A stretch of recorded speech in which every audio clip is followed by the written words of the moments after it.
দুপুরের মধ্যে আমরা রবিবারের বিকেলের মধ্যে ইনশাআল্লাহ আদালতে চার্জশিট দাখিল করতে পারবো।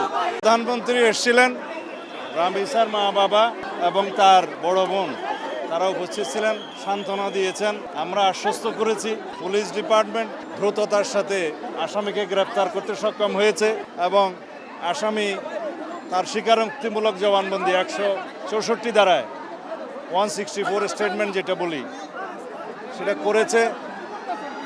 এখন চার্জশিট দেওয়ার পালা। চার্জশিট দেওয়ার আগে এখন ডিএনএ টেস্টটা করতে হবে। ডিএনএ টেস্টের জন্য আমাদের সিআইডির ল্যাবে অলরেডি আদালতের অনুমতি নিয়ে টেস্টের কাজ চলছে।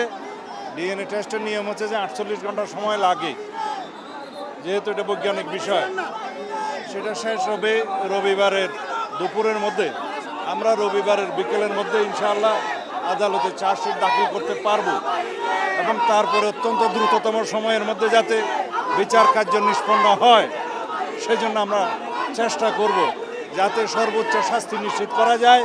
সেজন্য প্রসিকিউশনের পক্ষ থেকে আমাদের জোর চেষ্টা থাকবে।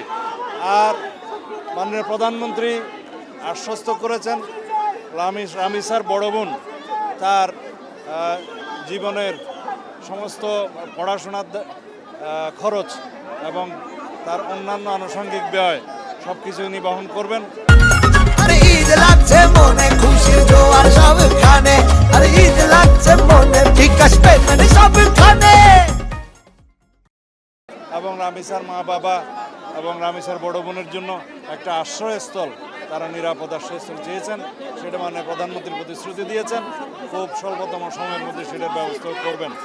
আমরা এইরকম ঘৃণ্যতম অপরাধের শিশু ধর্ষণ এবং হত্যা অথবা শুধুমাত্র শিশু ধর্ষণ যাই হোক, এই সমস্ত অপরাধের ক্ষেত্রে যাতে খুব দ্রুততার সাথে এবং সংক্ষিপ্ত সময়ে চার্জশিট দেওয়া যায় এবং বিচার কার্য সম্পন্ন করা যায়, সেই জন্য যদি আইনে আরও কিছু পরিবর্তন আনতে হয় সে বিষয়ে আইনমন্ত্রী এখানে আছে, তিনি আজকে কথা দিয়েছেন।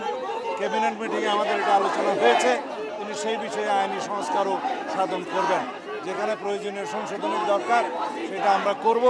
এইভাবে আমরা দেশে এরকম ঘৃণ্যতম অপরাধের যাতে আর পুনরাবৃত্তি না হয় সেই জন্য চেষ্টা করবে ইনশাআল্লাহ। পরিবার চেয়েছে সুষ্ঠু ন্যায় বিচার দ্রুততম সময়ের মধ্যে, সেটা পরিবারের 1 নম্বর চাওয়া এবং সেটাই স্বাভাবিক।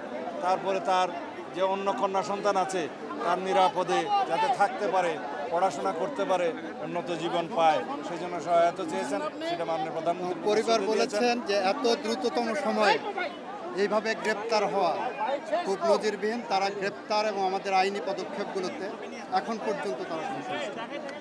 আচ্ছা, আরেকটা বিষয়, যে দায়িত্ব নেওয়ার কথা বললেন আপনি, সেই দায়িত্বটা কি তারেক রহমান সাহেব নিজে নিচ্ছেন নাকি প্রধানমন্ত্রী হিসেবে নিচ্ছেন? সরকারিভাবে প্রধানমন্ত্রী হওয়ার আগে থেকেই এরকম মানবিক কর্মকাণ্ড বহু করেছেন সারা দেশে, তিনি ব্যক্তিগতভাবে নিয়েছেন। আর প্রধানমন্ত্রীর তহবিল থেকে তো উনি সাহায্য দিতেই পারেন।